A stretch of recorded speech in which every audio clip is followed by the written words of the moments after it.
is very different. We're going to look more around how the environment kind of really influences how we move. So those environmental influences that we have, and really how they can really guide us and influence us to move and behave in the way that we do.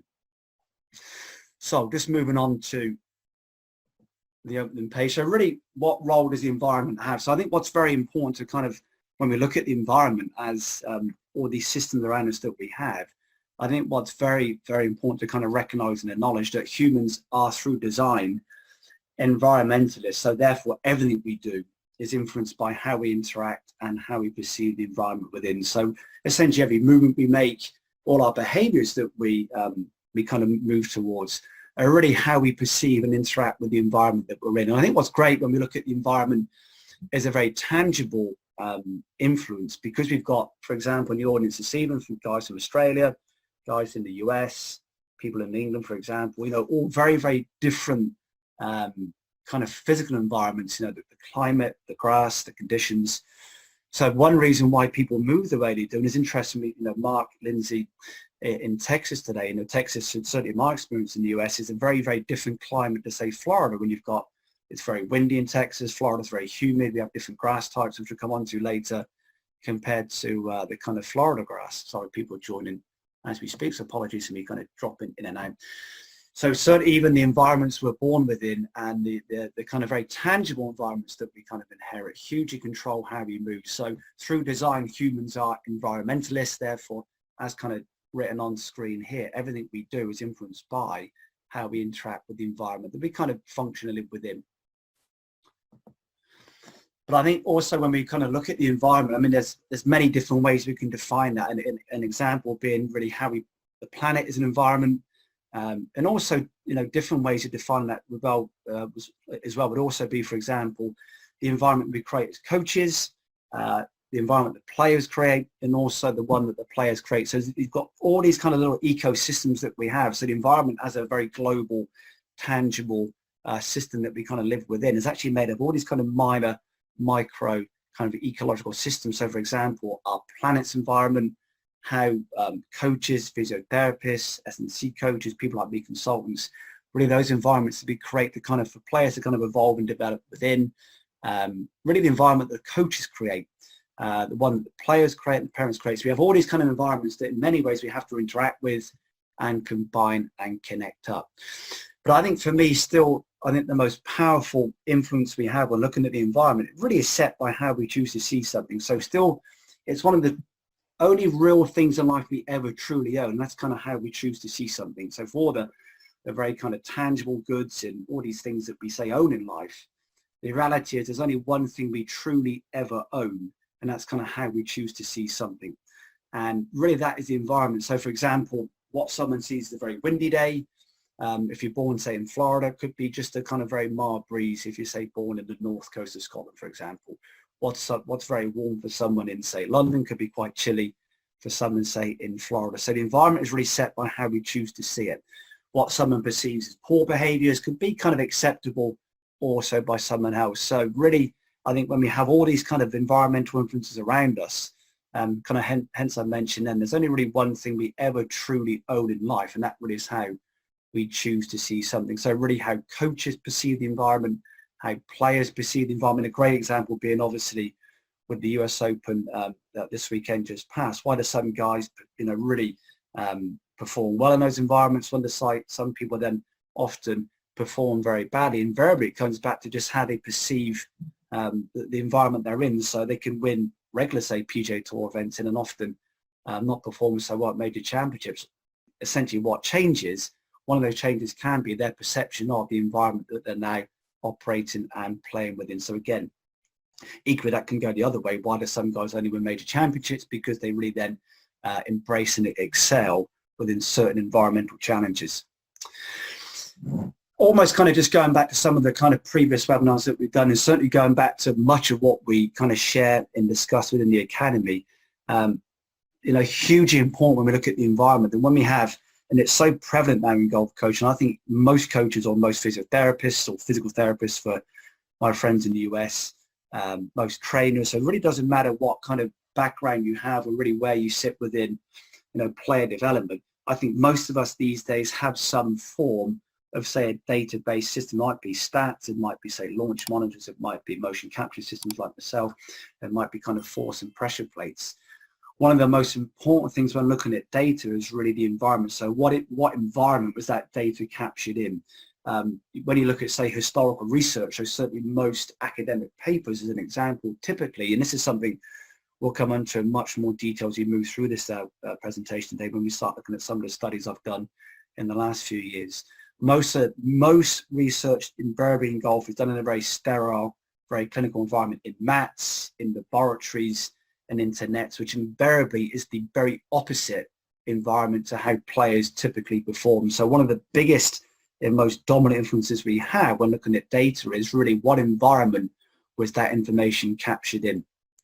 So it's actually called ecological validity, those that are slightly more familiar with some of the kind of research definitions. So when anyone presents any information to you, perhaps one question we can always ask to start with is, where was that information captured and how was that information actually then processed? So for example, we'll come back to this later on as we move through this today, that studies I've done recently around actually playing off mats into nets versus grass on outdoors, and players move so differently, really based around really the environment that data was captured in. So certainly much of the more kind of contemporary research that we see, the environment the data is captured in is so not relevant to golf, but it's so removed from the actual environment, so the guys would actually perform in play yesterday at the US Open.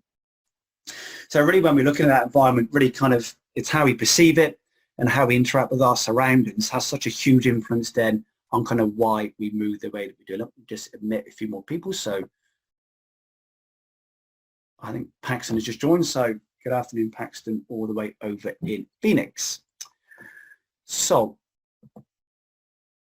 and we are just admitting Mr. Ted Scott. So Ted, welcome from Alabama. So for those that kind of know or don't know Ted, Ted has been one of the most helpful people since my family and I moved to the US back in January. I mean, I really can't thank Ted enough for everything he's done for us. So Ted, huge thank you so much as always for the help you give me and my family. Okay, so moving on now to really some examples of really the more tangible side of the environment. We'll come on to more the kind of the non-tangible, almost invisible environmental influences later. So really what does some of the kind of examples that we can use that really then start to connect back to why we move the way we do. So huge influence on why players perform the way they do is really the grass they play from. So I kind of shared the example, or probably a better example would be, say, Augusta versus the Open Championship. So for those that have been lucky to go to both, I know Ted Scott has obviously worked at both for many years, so Ted will be a wonderful person to kind of discuss this with as well.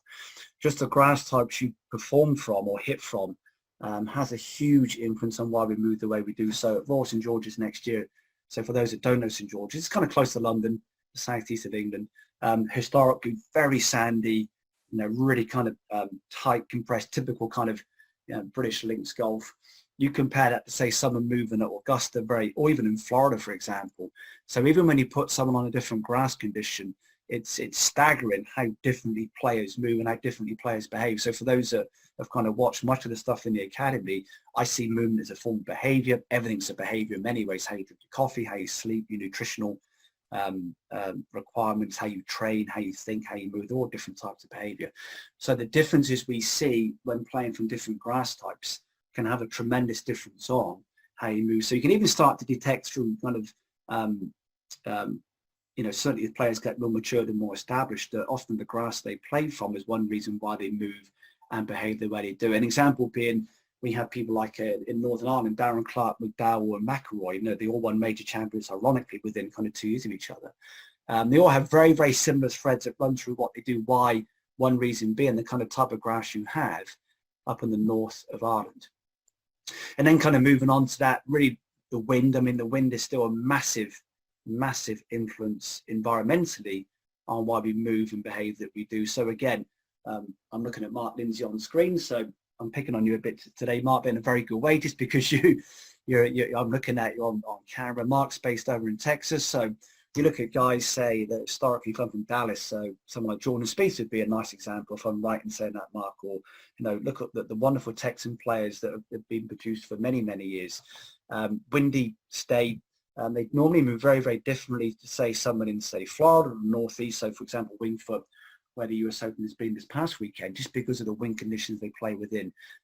For those that know my background, I was kind of, I learned to play golf on a very windy, very established links course in England. So many of the movements I have now, which I'm actually trying to pick through and resolve and move away from 33 years on, goes back to me learning golf in very windy conditions. So the way I move, my perception of club delivery, how all those kind of systems kind of moved and kind of evolved over time really came from really playing lots of golf in the wind.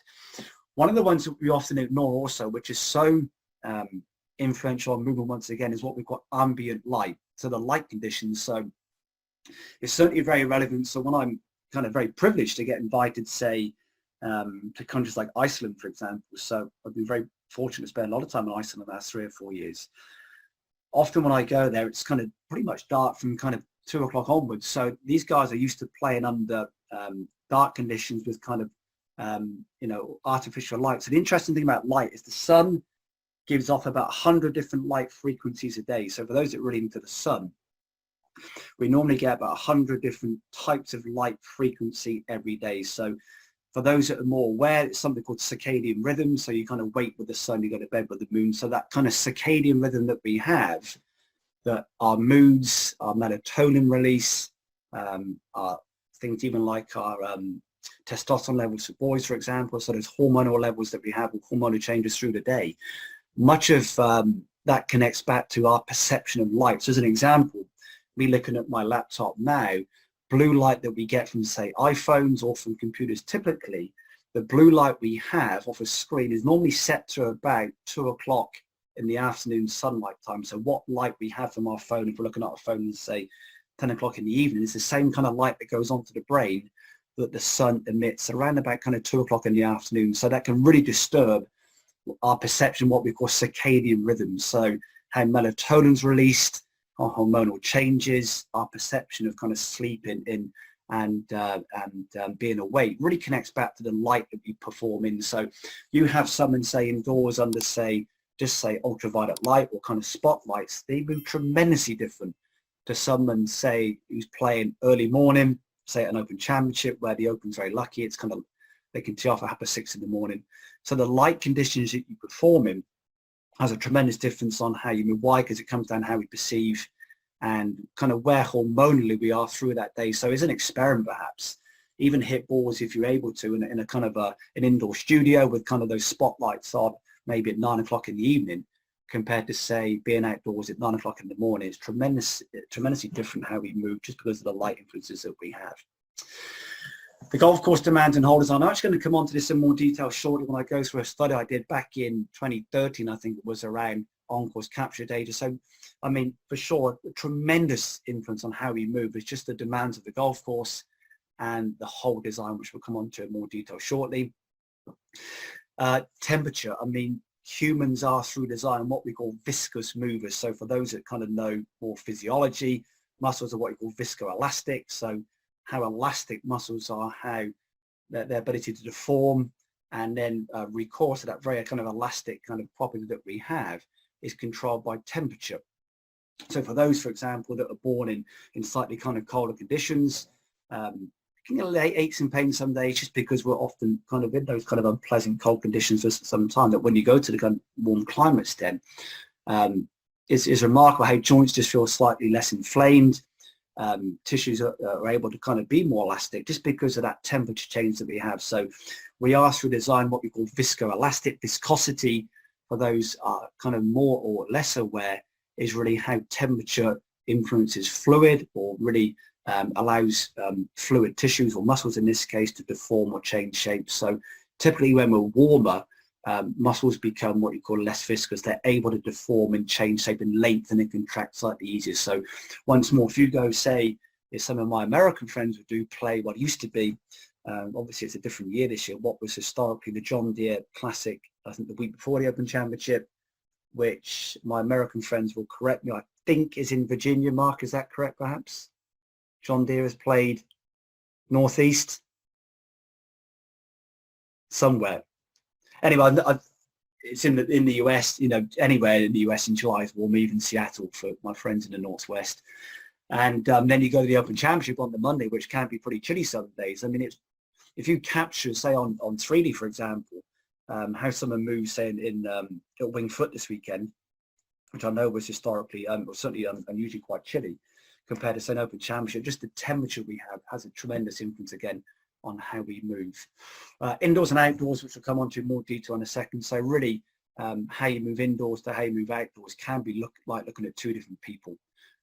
You have someone, again, we'll use 3D data as a reference here. If you capture someone in an indoor environment, their data versus outdoors, it is like looking at two different people, which we'll come on to slightly differently. Again, the surface you play from, which kind of connects back to grass, but this is kind of mainly references kind of playing from mats. Again, we'll come on to the influence of mats shortly.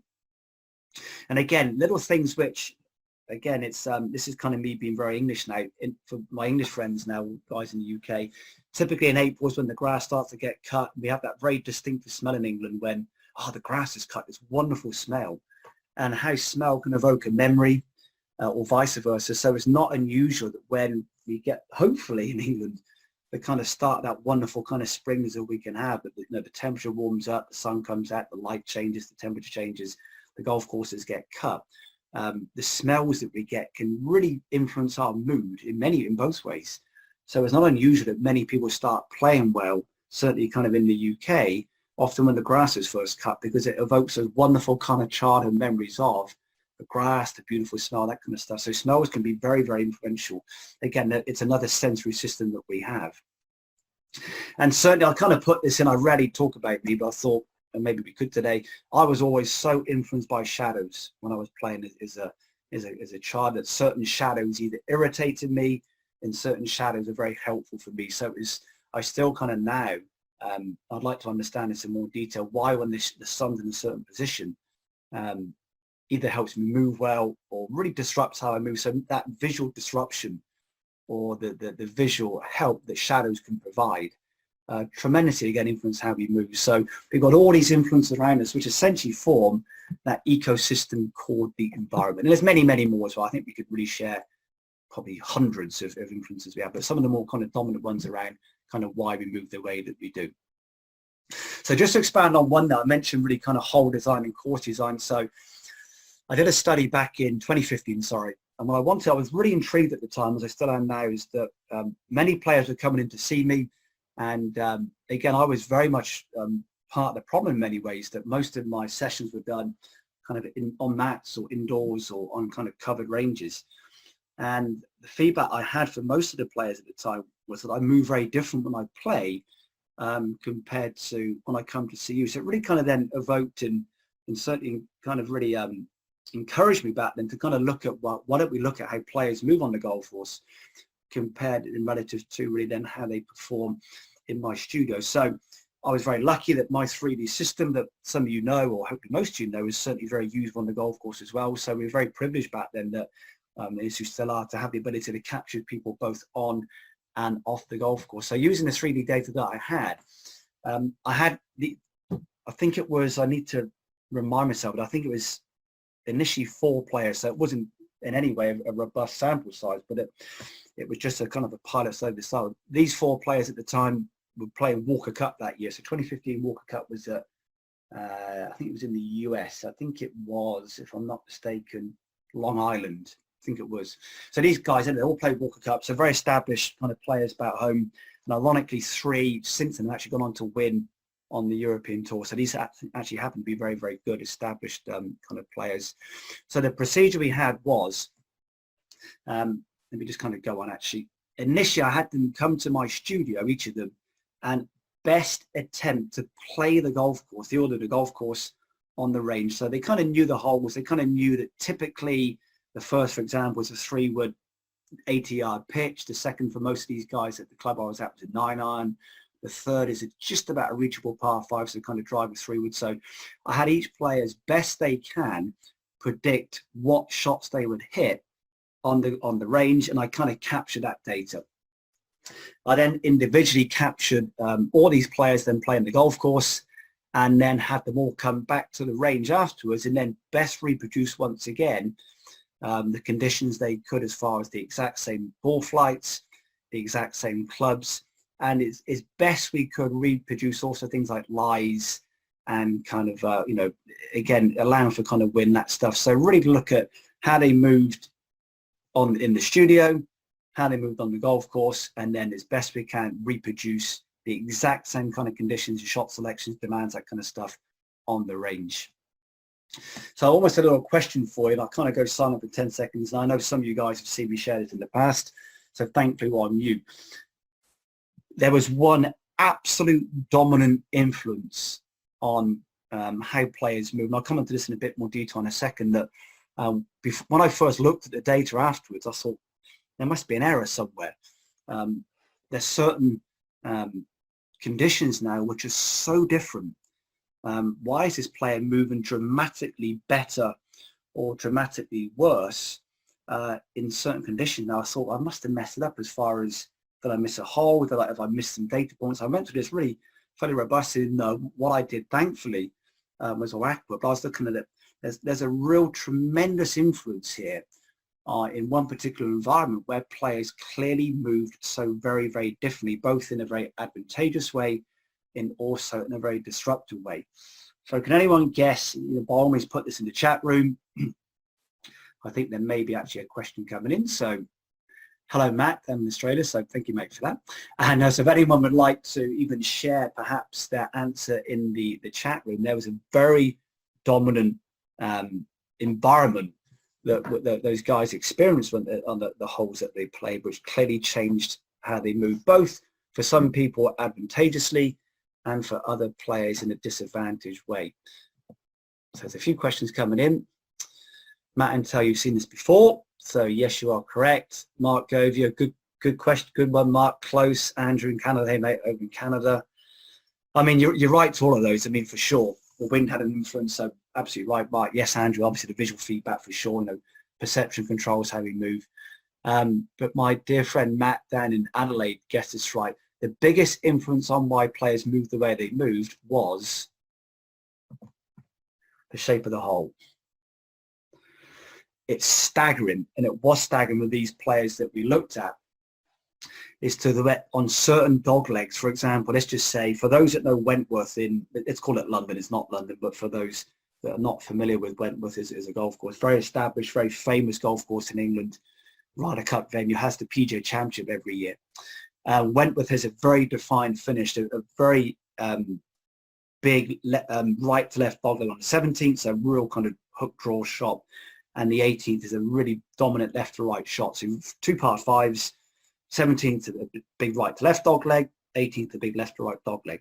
What was quite evident through the players that I looked at was that in certain dog legs that really either disrupted how they moved. So disruption being they got very slow, they hit really poor flights. Their feedback to me was the movement was really kind of distracted. There was a real reduction in club head speed. We had the club data as well being captured. Just a real disruption to that kind of movement they had on certain hole shapes. The reason I use Wentworth as an example, I historically like hitting fades. 17th to me is my definition of golf in hell. I could not think of a worse hole to play if it was really, you know, I had to kind of do it to depend on something. It's just not me. 18 at Wentworth, I could stand there all day long and be completely happy because I like fading the ball.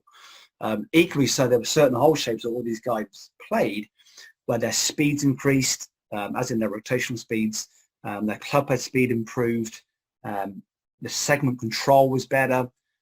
Looking at things like some of those interactions or the sequences, some people often refer to as become much more aligned with certainly historical physiological research that we have around the idea of proximal distal sequencing or kinematics, as it's often called in golf. So of all the influences that we have around looking at things like golf course design and really hole design, yes, Mark and Andrew, absolutely right. Wind, lie, light, temperature, all these wonderful influences around us. Still, the biggest influence on why people move the way they do is hole shape.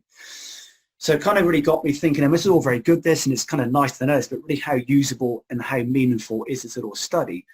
How I use this, and it's only really my way of using this information. If I kind of, with a player, it was just in a bad place in life. For example, it could be stuff happening away from golf.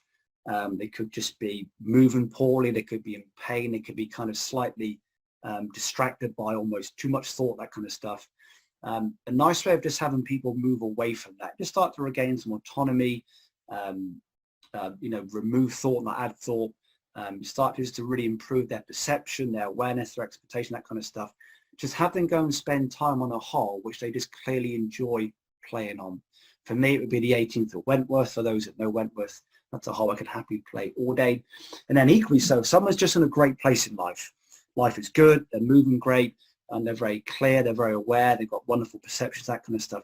But to really evolve and progress, we need distractions. So I don't like the word skill. I think the word skill is a very bad word, but we'll call it skill today just because for easy discussion.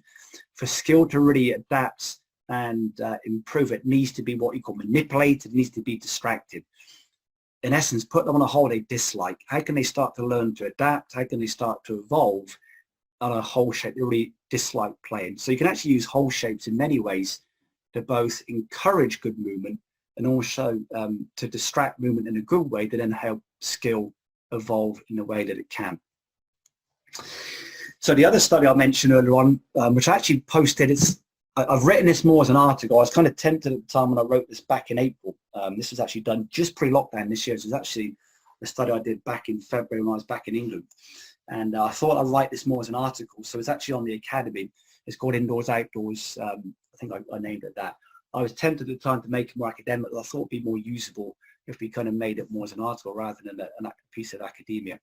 I actually looked at really how players moved indoors on mats versus outdoors on grass. So really the real scale in some ways of the environment is what you and I would particularly know it. Hitting to nets on a mat versus hitting off grass outdoors. So the base of the study once again was capturing the 3D data from the kind of indoor on mat, outdoors on grass. And it's interesting, I mean, this was done back in the end of January, early February this year, again, which feels like a different lifetime ago. Ironically, since then, unfortunately, we've obviously had the kind of lockdown, and for many people through certainly kind of March, April, May, depending on where through the world you are, we spent excessive times on mats and in nets because that was all we had available. I know we were extremely lucky in the US and very fortunate at the time that golf didn't really close, certainly in Florida, so we're very grateful for that. But certainly a lot of my friends, say for example, back in the UK, had to hit balls off mats into their garden nets. We'll come on to why that's possibly the most unhelpful thing we could ever do from a movement observation, also from a sensory awareness observation shortly. So really the most unhelpful environment. But it's one of those, again, it's circumstantial. You kind of use what you have. You really accept and embrace what you have rather than what you don't have. And for most people, certainly in many places through that lockdown period, really only had the ability to hit from mats into nets, which I'll come on to in a second.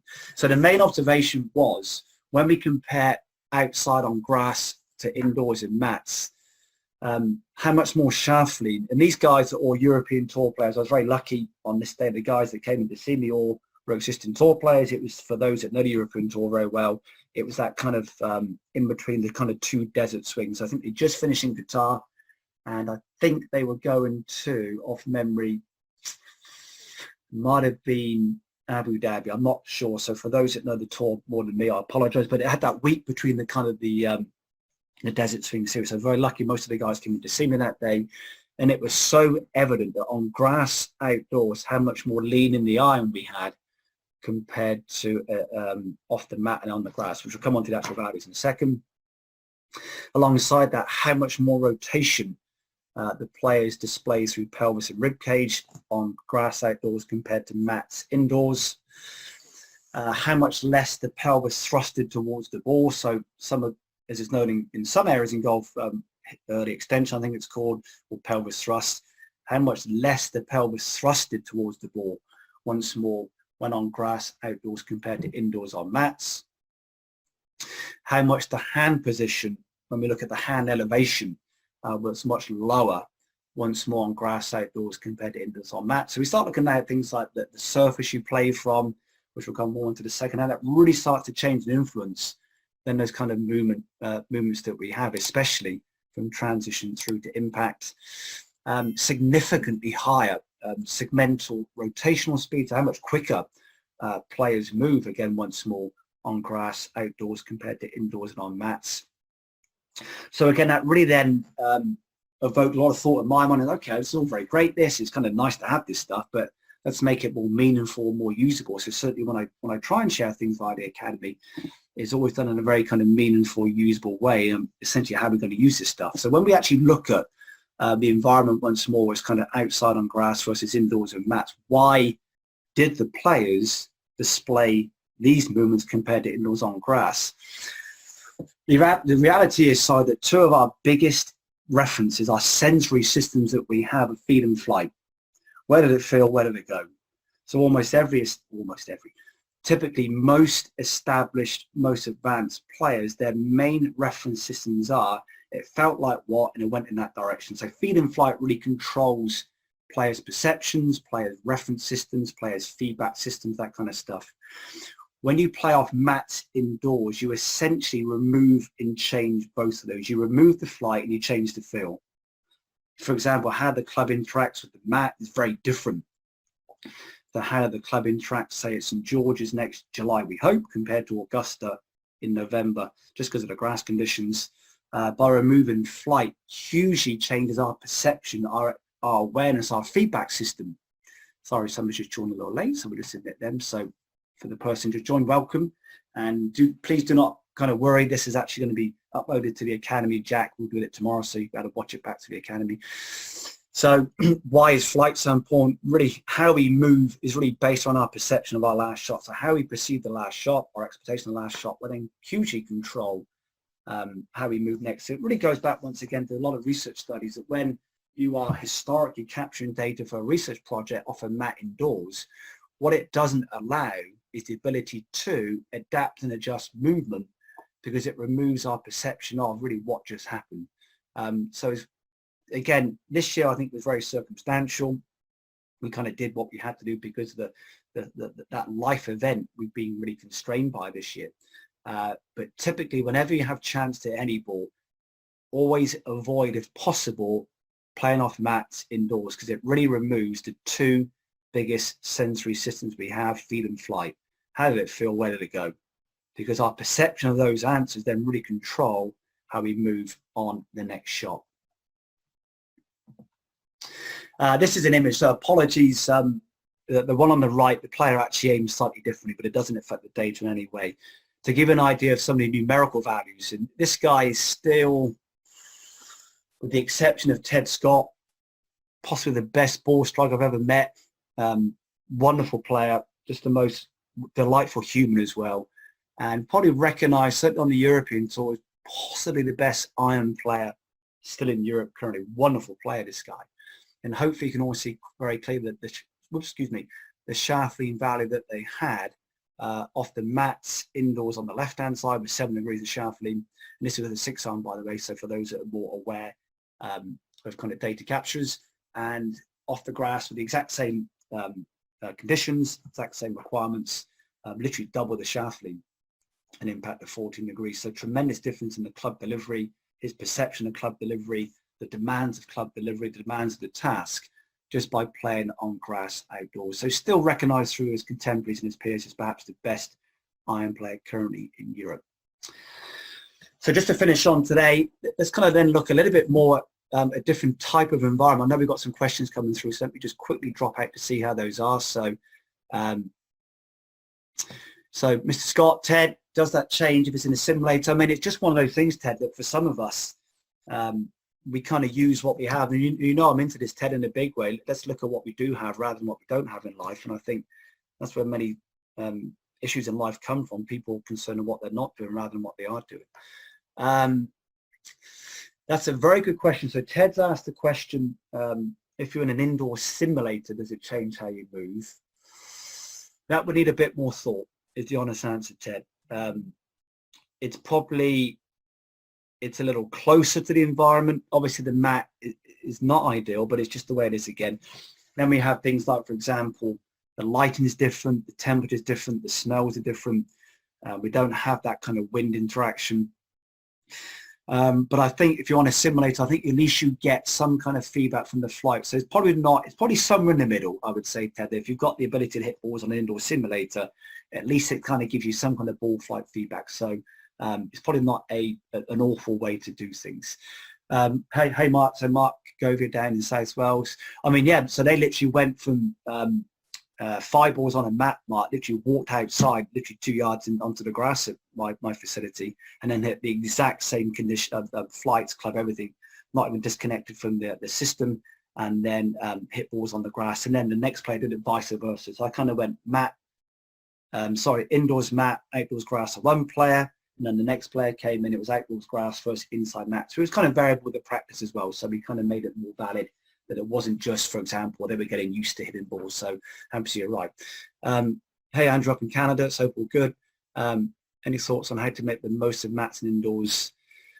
Yeah, I mean, we'll come on to that in a second, but very much so. I mean, it then comes back to having players as best they can share their feedback around their perception of where the ball went. So kind of based on, it might be sound, might be based on club interaction, might be even based on even what part of the net the ball hit. Could they predict, and it's only a prediction, but can they predict then what may have happened ball flight ways, and then based on what the prediction is, how will they then adapt and adjust how they moved to avoid kind of moving that way. So again, I think a lot of coaching, which we'll come on to shortly, is about really being creative and again using what you have rather than looking at what you don't have. So how can we make practice more creative to best kind of stimulate that kind of feedback? Yes, Mark, I mean, the wind direction was the same. You're absolutely right. These 10 balls were hit very, very close together. So there was no real evident change. We were very lucky on the day. I captured it. It was on the 31st of January and the 1st of February.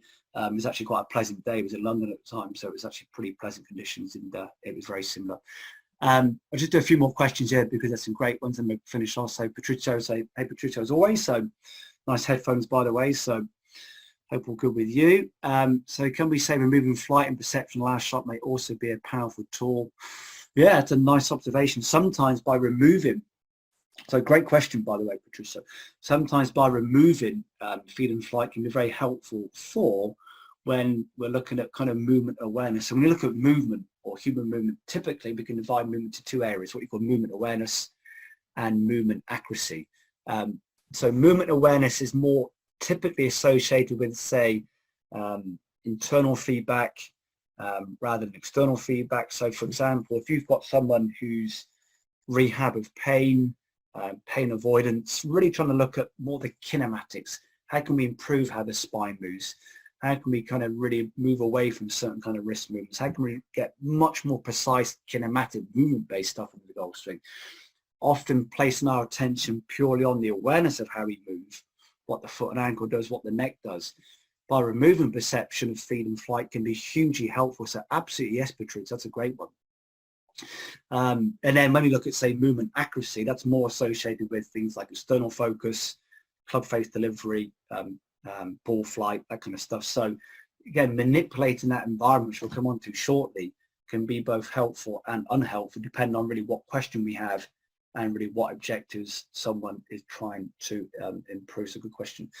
Just a few more. So Mr. Cooney down in Melbourne. So as always, a delight. Richard, did you also test putting indoors and out? I mean, that's the webinar I'm going to do next time actually is actually looking at how movement migrates through every club in the bag, just on a different scale. So what we're going to look at in next month's webinar is that when we have these imbalances anatomically or even physiologically with the movement, they actually display both in putting and in tee shots, just on a very, very different scale. And for sure, if you test someone on a mat indoors, which is just often what we do, compared to, say, the grass outside, absolutely yes, you'll hugely change how you move. To give you an example, Richard, that sunglasses would be a good example, that when you wear sunglasses, because it really changes our peripheral vision, sunglasses from a movement observation can be very unhelpful because it really narrows our peripheral vision. It makes us a lot more kind of compressed in our vision. So it really changes and reduces our kind of very global, the whole vista in some ways, the whole panorama in some ways changes because we narrow that vision. So when we're looking at, say, four swing based work, yeah, eyewear can be quite unhelpful, not for all, but for some.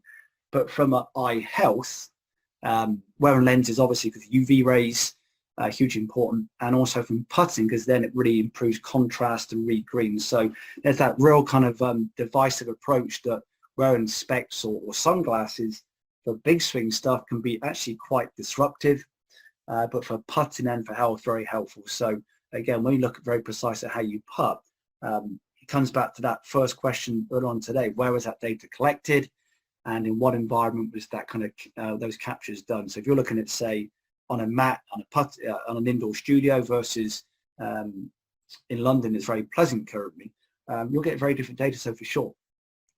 One last question is slightly, so have you measured putting indoors also on grass? Yeah, absolutely right. So same as Richard's question there. So going back to more the kind of the coaching environment now, really how we perceive and how we choose to see something. Really, why the environment is so important, it hugely helps and allows movement to emerge and evolve. So almost going back to Patricia's question in some ways, that really how we create a coaching environment in some ways.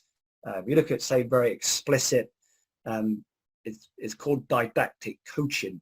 This is what you must do. This is what you should do.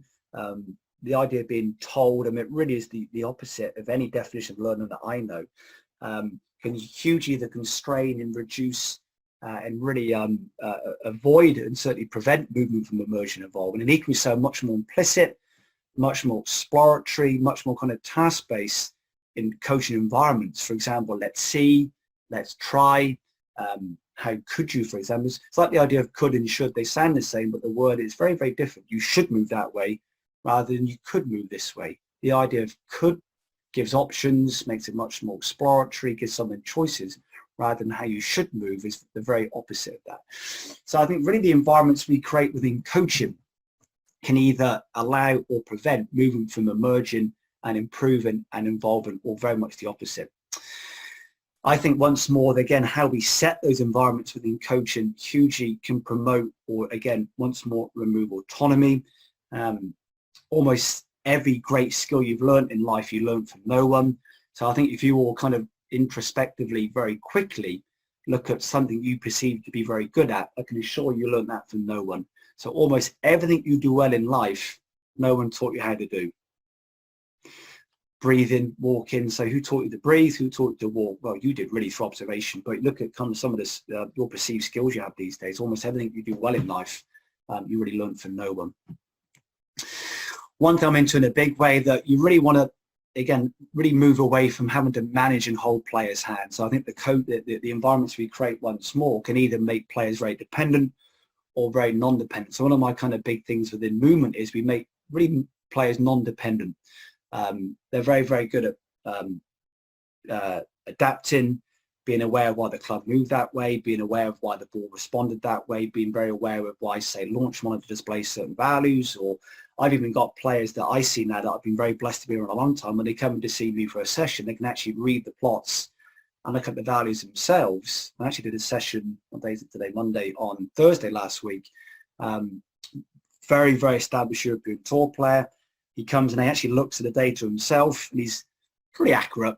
I never tell him that, bless him, but he's pretty accurate at actually now reading the data himself to know what he needs to do to really resolve and answer the questions that he has. So for me, really, I think one of the great aspirations we have, and certainly one of the great requirements we try and create within how we create a coaching environment, is to remove kind of dependency, that the player in essence kind of really knows what they need to do without always having to kind of put their hand up and ask someone like me.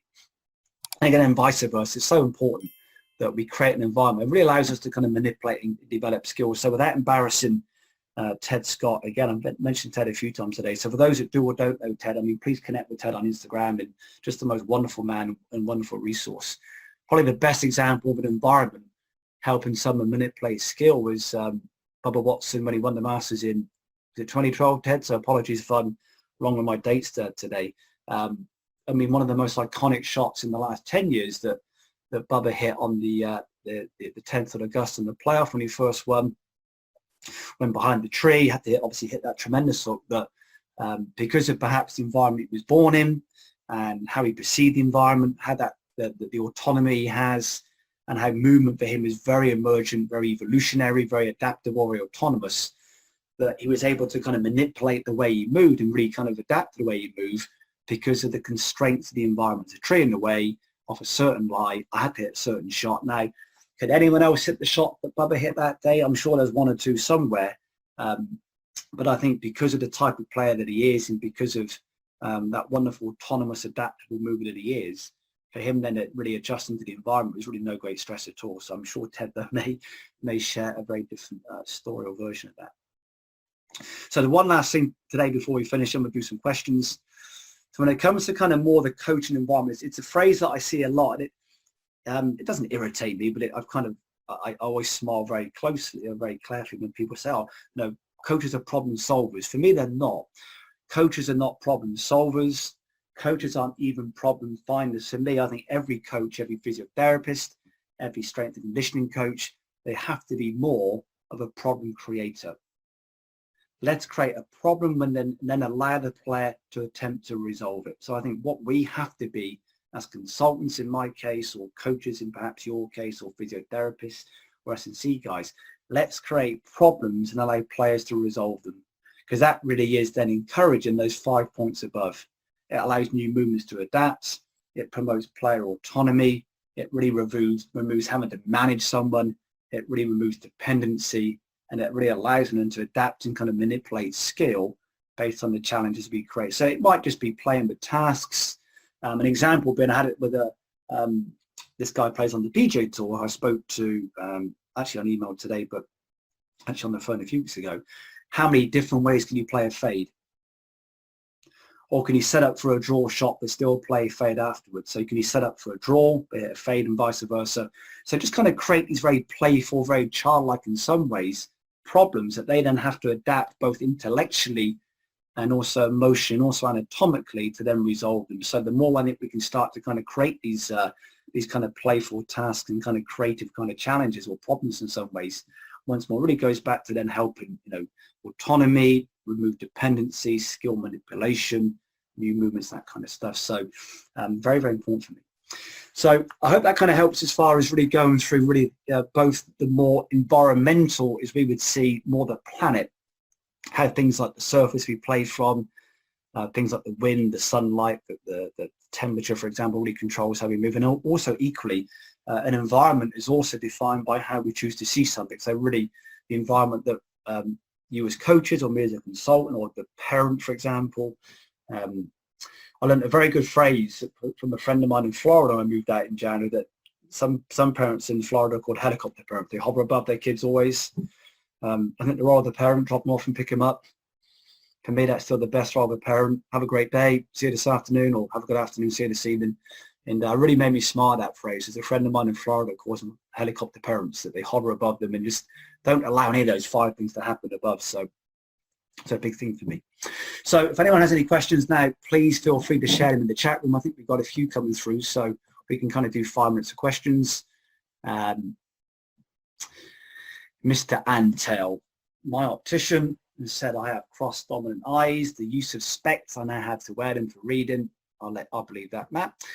Affects the process, enhance my depth perception. Yeah, I mean, eyes are what you call stereoscopic. So here's a question for you. There's only really one other animal that has the depth of stereoscopic lens. So stereoscopic means depth perception that humans have, and those are fish. So fish, obviously, like you kind of heard me say last time, that humans can't see gravity, a bit like fishes can't see water. We live in this gravitational field, again, in environment in some ways, but we can't see gravity. And it's a little bit like with fish. Fish live in water, but they can't see it. So we have the depth perception lenses, eyes. Other animals don't have the same levels of depth that we have. So massively, Matt. I mean, I actually know a friend of mine years ago that had an eye, lost an eye. He had cancer, unfortunately, of his eye. European Tour player at the time, and it didn't really affect the way he played in any way, but he couldn't play bunker shots anymore. What actually saved his career was the golf balls looked like soccer balls, so the kind of patches on. So that really allowed him to have that depth perception. He had no ability to perceive depth or club delivery from playing bunker shots. So because he lost that kind of depth perception, that is the cancer, unfortunately, his eye provided, didn't affect tee shot, didn't really affect putting, but it really changed his ability to play bunker shots as far as how he perceived club delivery or depth perception. So massively important there, Matt. We're actually going to look at this. I think it's planned for the webinar in November. We're going to go a lot more anatomical in the November webinar around things like the eye and the neck, how it really controls how we move. So even wearing lenses to glasses and what type of glass you wear, so influential. I saw a player earlier on today, and most of their issues connect back to the type of glasses that they wear. Ted Scott, nothing you don't deserve, so not kind in any way. You deserve all that recognition, Ted. Yeah, Matt, there's certain questions that even I can't answer. That would be one of them in a fun way.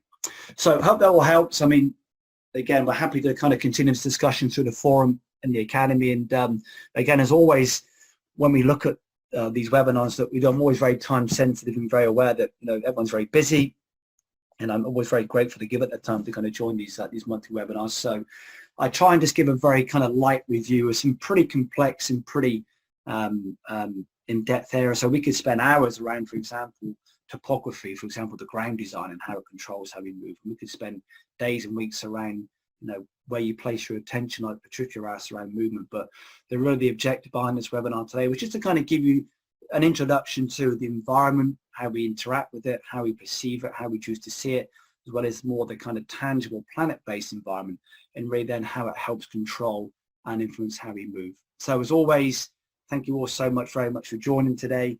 I hope this gives you a bit of an understanding around really how as coaches, how as consultants and physios, you can start to kind of use the environment in many ways to influence how players move. And as always, everyone stay safe, stay healthy, and very much hope to catch up with you all again at some point over the next 4 weeks. So thank you once again, and enjoy the rest of your day.